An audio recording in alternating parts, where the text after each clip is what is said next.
Hello दोस्तों, मेरा नाम हिमांशु गौतम है और स्वागत है आपका आपके अपने इस यूट्यूब चैनल पर। जैसा कि आपने थंबनेल में देखा, मैं आपको बताने वाला हूँ कि लास्ट 50 डेज आपकी स्ट्रेटेजी क्या होनी चाहिए। ठीक है, ज्यादा कोई बड़ी चीजें नहीं बता रहा, ठीक है, नॉर्मल चीजें बताने वाला हूँ पर इंपॉर्टेंट है।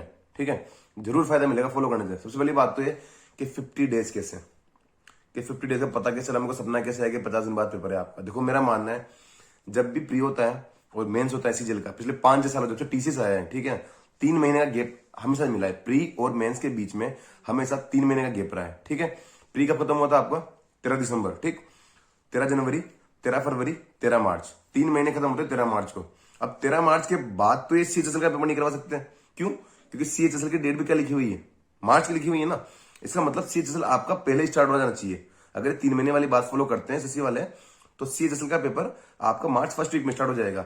लगभग वही जो सीजीएल में फॉर्म आए थे 34 लाख, वैसे सीएचएसएल में फॉर्म आया 32 लाख। तो सीजीएल इन्होंने 10 दिन में करवाया, तो सीएचएसएल भी 10 दिन में होना चाहिए। इसका मतलब अगर 5 मार्च को आपका सीएचएसएल स्टार्ट होगा तो लगभग 15 मार्च 16 मार्च को खत्म होगा। उसके खत्म होने के 2 दिन के भीतर भीतर आपका मेन स्टार्ट हो जाएगा। ऐसा मेरा मानना है, ऐसा पिछले 5 सालों से चलता हुआ आ रहा है, तो इसलिए मेरा मानना है। ठीक है, और अगर ये चीज फॉलो होती है ना, तो आपका पेपर पड़ेगा लगभग 20 मार्च को।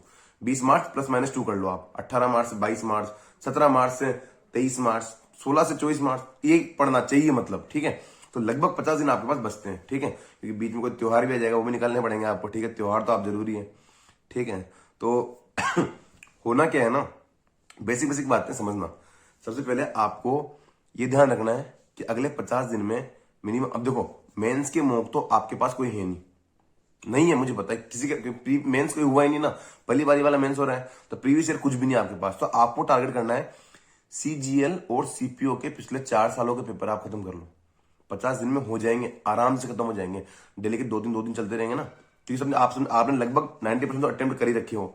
उनके क्वेश्चन मार्केट में घूमते रहते हैं, आपने देख ही रखे हैं। ठीक है, तो अगले जो 50 दिन है उसमें आप लगभग जो सीजीएल और सीपीओ के क्वेश्चन आ रखे हैं, जो पेपर है प्रीवियस ईयर, वो देख लो। सीपीओ ज्यादा इंपॉर्टेंट है, क्यों? उसमें 50-50 के सेट आते हैं, तो वो ज्यादा मैं अच्छा मानता हूं। दूसरी बात कि आप ना ये ध्यान दो, प्री के मॉक जो दोगे आप प्रीवियस ईयर के, उनमें ये ध्यान दो कि मैथ्स और रीजनिंग आप कितनी देर में कर पा रहे हो। देखो, जीतेगा कौन सीजीएल में, इस एग्जाम में जीतेगा कौन? ठीक है, जो या तो 1 घंटे में, मैं कह रहा हूं मैथ्स और रीजनिंग जो 60 अटेम्प्ट कर लेगा, 58 सही कर लेगा और रैंक निकालेगा। एक गारंटी है मेरी, जो 1 घंटे में मैथ्स और रीजनिंग के 60 क्वेश्चन अटेम्प्ट कर लेगा, 58 57 सही कर लेगा, वो रैंक निकालेगा। ठीक है, और जो रीजनिंग जीके में अच्छा स्कोर कर लेगा, 25 में जो 15 16 17 भी सही कर लेगा ना जीके में, वो रैंक निकालेगा। चलो वहां तो हो जाएगा, ठीक है, वो चल रहा है, वो तैयारी चल रही है।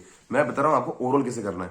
तो भैया ये देखो, आपकी प्री के जो मॉक लगाओगे ना आप, उसमें मैथ रीजनिंग में टाइम कितना लग रहा है? मेरा मानना है कि रीजनिंग में आपको लेस देन 20 मिनट में आपको रीजनिंग के 25 क्वेश्चन हो जाने चाहिए, और लेस देन 23-22 मिनट में आपके मैथ्स के 25 क्वेश्चन हो जाने चाहिए।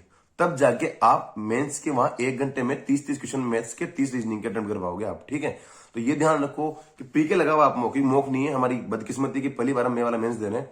ठीक है, प्रीवियस ईयर हमारे पास कुछ भी नहीं है, पर ये ध्यान रखना कि जो प्री के मॉक लगा रहे हो ना, वहीं फोकस करो कि मैथ्स और रीजनिंग आप कितना फास्ट कर पा रहे हो। ठीक है, स्पीड वहीं से बढ़ाओ, स्पीड इंपॉर्टेंट है। मैं आपको 2 घंटे दे दूं और वो 60 क्वेश्चन दे दूं ना, आप कैसे कर लोगे?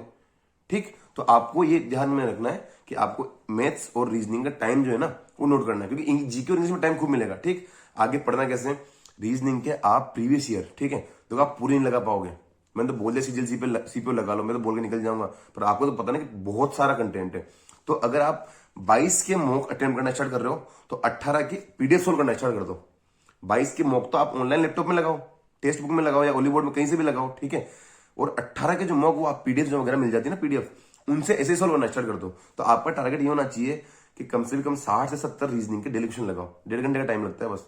60 से 70 रीजनिंग के क्वेश्चन डेली चलने चाहिए अपने को। ठीक है, डेली करोगे, हार्ड टाइम पर मतलब प्रॉब्लम क्या आएगी? आज आपको 50 दिन पहले बता रहा हूँ, तुमको रीजनिंग सीरीज में और मैट्रिक्स में प्रॉब्लम आएगी।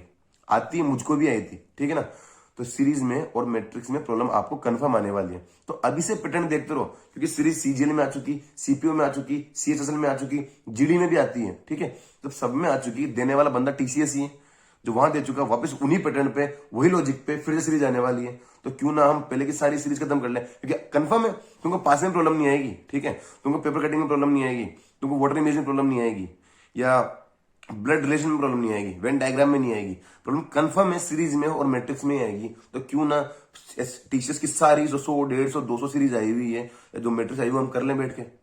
ठीक, ये तो बताया मैंने रीजनिंग का। मैं बता रहा हूँ जीके का। 50 दिन में 50 वीडियो देख लो करंट अफेयर के, वीकली वाले, क्रेक एग्जाम के, या कहीं भी और प्लेटफॉर्म जो आपको मन करे। मैंने 5 से बता रखे हैं आपको, ठीक है। क्रेक एग्जाम ज्यादा अच्छा है।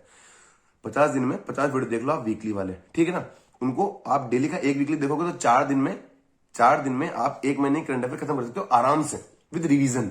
ठीक है, 4 दिन में, क्योंकि 4 वीक का 1 महीना होता है। डेली की एक देखोगे तो 1 महीना 4 दिन में खत्म हो जाएगा। 50 दिन का मतलब लगभग 12.5 महीने हो गए। ठीक है, तो आप पिछले 1 साल की, 1.25 साल की करंट अफेयर 50 दिन में आराम से बिना आंखों को लोड दिए कर लोगे, बिना प्रश्न में कर लोगे। ठीक, 50 दिन में ये तो वक्त करंट अफेयर का। स्टैटिक का ये करो, जो पढ़ रहे हो तो पढ़ते ही रहो, पर 50 दिन में स्टैटिक के कम से भी कम 60-70 टॉपिक खींचने का ट्राई करो। जैसे प्रधानमंत्री की लिस्ट है, अनुच्छेद है, और अनुसूचियां हैं, संशोधन है, लड़ाइयां थी, कांग्रेस के अधिवेशन थे, नदियां हैं, पर्वत हैं, ऐसे टॉपिक, जो त्योहार हैं, नृत्य हैं, ये चीजें जो बार बार रिपीट होती है, सारे दिवस, थीम, इंडेक्स, ये कंफर्म रिपीट होते हैं ना, तो इन पे फोकस करो। 50 दिन में 60-70 चीजें लिख लो। बुक्स एंड ऑथर, इस साल कौन कौन फेमस लोग मरे, सारे वेन्यू स्पोर्ट्स के, ठीक है ना, ये वाली चीजें बार बार आती हैं, तो इनको नोट कर लो आप 50-60 टॉपिक को, ठीक है, 50 दिन में। इंग्लिश का मैंने बताया यार, देखो मैं जो ऐप है एक इंग्लिश का, SSC PYQS, जो 6500 प्लस क्वेश्चन आते हैं, वो बेहतरीन ऐप है। जिसने अभी तक भी ट्राई नहीं किया, प्ले स्टोर में मिल जाएगा, लिंक मैंने डाल दिया डिस्क्रिप्शन में, जाके देख सकते हैं। बहुत, मेरा खुद का नहीं, न जाने किसका है, मुझे भी नहीं पता, मुझे हेल्प मिली तो मैं आपको बता रहा हूँ, ठीक है। जिसका होगा उसको फायदा मिल रहा होगा, ठीक है। तो अच्छा ऐप है, अच्छा मिले, बना चीज बनाएगा तो उसको फायदा मिलना भी चाहिए, देखो, ठीक है। तो बहुत फ्री में ऐप हो, प्रीवियस ईयर लगातार अटेम्प्ट करते हो, उससे आप डेली के इंग्लिश के 5-10 क्विज लगाओगे ना आप, जो 25-25 के सेट है, ऑटोमेटिक एक फ्लो बन जाएगा। और फ्लो के नंबर आते हैं, पता है, फ्लो के नंबर आते हैं। तो उसी फ्लो की वजह से मेरे 50 आउट ऑफ 50 आए थे, मैं बता दूं आपको। तो इंग्लिश का यही है। और बच रहा है जो मैथ्स का, इंग्लिश का पता है, नीतू सिंह का, आपके पास जो भी टॉपिक है ना, डेली ग्रामर का एक टॉपिक चलने दो। डेली कम से कम 50-100, अब तो आप प्री निकाल चुके हो, मेंस का आधा टाइम निकल चुका है, तो कम से कम डेली के 100-150 इडियम देख सकते हो, 100-150 सिनोनिम देख सकते हो। और 50 दिन में आप डेली के 100 देखोगे तो 50 दिन में 5000 कर लोगे यार। वहां 2 या 3 आएंगे, 2 आएंगे मेरे हिसाब से इडियम तो, ठीक है। तो आप ऐसे कर लोगे तो अच्छे से स्ट्रेटेजी बना के आप तैयारी करोगे तो एग्जाम फोड़ने वाले हो। 50 दिन में मैथ्स से क्या करना है भाई साहब, ओनली प्रीवियस ईयर। आपका देखो, अभी तो कोई आप मतलब कोर्स करनी हो मैथ्स वाले, प्री तक करना था वो कर लिया आपने। कंटेंट लिखा हुआ है, जो लिखे हुए कंटेंट के जितने फॉर्मूलाज हैं उनको लिखो बार बार रफ में। मुझे पता है ये एक सर्कल है, ये पी पॉइंट है, पीटी स्पर्श रेखा है, पीएबी छेदक रेखा है, PT square is equal to P into PB होता है। मुझे पता है, आपको पता है, फिर भी बनाओ, फिर भी सर्कल बनाओ, फिर पीटी खींचो, पीएबी करो, जानबूझ की हरकतें करो, ताकि एक लिंक क्वेश्चन पढ़ने के बाद आप कितनी देर में ये फॉर्मूला पे पहुंच पा रहे हो। ये जो टाइम लगता है ना, प्रोसेसिंग टाइम, ये तो आपके माइंड का, ये कम हो जाएगा जब बार बार उस चीज की प्रैक्टिस करोगे तो आप, ठीक है। तो यही चीज करनी है अपन को, सारे फॉर्मूला लिखो और प्रीवियस ईयर चलने दो, धमाधम चलने दो प्रीवियस ईयर, जितने लगा सकते हो। सीजीएल के लगाओ पहले, अगर वो आपने 20 दिन में खींच दिए तो सीपीओ के लगाओ, वो हो जाएंगे तो सीएचएसएल के लगाओ, अगर वो जाएंगे तो सीजीएल के मेंस वाले लगाओ, ठीक है। क्वेश्चन तो आप लगाते रहो, डेली, मेरा माना डेली के 100-150 मैथ्स के क्वेश्चन चलने चाहिए। और जो आपने नोट्स बना रखे हैं, जिस भी टीचर से आपने प्रीमियम पढ़ाई की थी, उनको पकड़ते रहो। और प्रीवियस ईयर पैटर्न को तो मैं कह रहा हूं रट लो, वही क्वेश्चन आएंगे, वही क्वेश्चन आने वाला है कि 25 बच्चों का औसत इतना था, शुरू के 10 का इतना था, अगले 12 का इतना था, 23-24 में संबंध बताओ। वही 88 की डिविजिबिलिटी और 72 की डिविजिबिलिटी आने वाली है, वही ए cube B cube C cube का फॉर्मूला आने वाला है, वही डीआई के 4-5 क्वेश्चन आने वाले हैं, सिंपल आते हैं ना, इसका रेशियो बताओ डीआई के क्वेश्चन, वही आने वाले हैं। पैटर्न, चीजें सब कुछ सेम आने वाली है, डेटा बदलेगा। तो अगर आप किसी और डेटा पे सेम चीज कर चुके हो तो डेटा चेंज करके, मतलब वही चीज करने में कोई प्रॉब्लम नहीं आएगी अगर पहले कर चुके हो तो, ठीक है। तो यही है ओवरऑल स्ट्रेटेजी। मॉक लगाते रहो, प्रीवियस ईयर अटेम्प्ट करते रहो। और लाइव मॉक आ रहे हैं, अब भाई 1-1 लाख लोग लाइव दे रहे हैं, कंपटीशन देख लो आप, 1-1 लाख लोग लाइव दे रहे हैं, ठीक है। तो अलग से हार्ड वर्क करना पड़ेगा, रात में जाग के मॉक लगाओ। 1.5 महीने की बात है, पता है, 50 दिन की बात है। कम सो लोगे कोई बात नहीं, कम खा लोगे कोई बात नहीं, जिंदगी बदल जाएगी भाई साहब, जिंदगी बदल जाएगी, ठीक है। इसलिए अच्छे से पढ़ाई करो, सभी को गुड लक। लगातार मैं आपको क्विज वगैरह दे रहा हूँ, 23 वालों के लिए भी अच्छे हैं, तुम्हारे 22 वालों के लिए भी अच्छे हैं, पर आप अपनी तैयारी करते रहो, नई चीजें स्टार्ट मत करो, ठीक है। जो तुम्हारे पास कंटेंट है वो बेस्ट है, अब नई बुक पे स्विच नहीं करना। जो चीजें प्री में पढ़ी है, जिन पर 1.5 महीने से पढ़ रहे हो, वही पढ़ते रहो आप, ठीक है। तो थैंक यू सो मच, आप सभी को गुड लक, अच्छे से पढ़ाई करना, थैंक यू।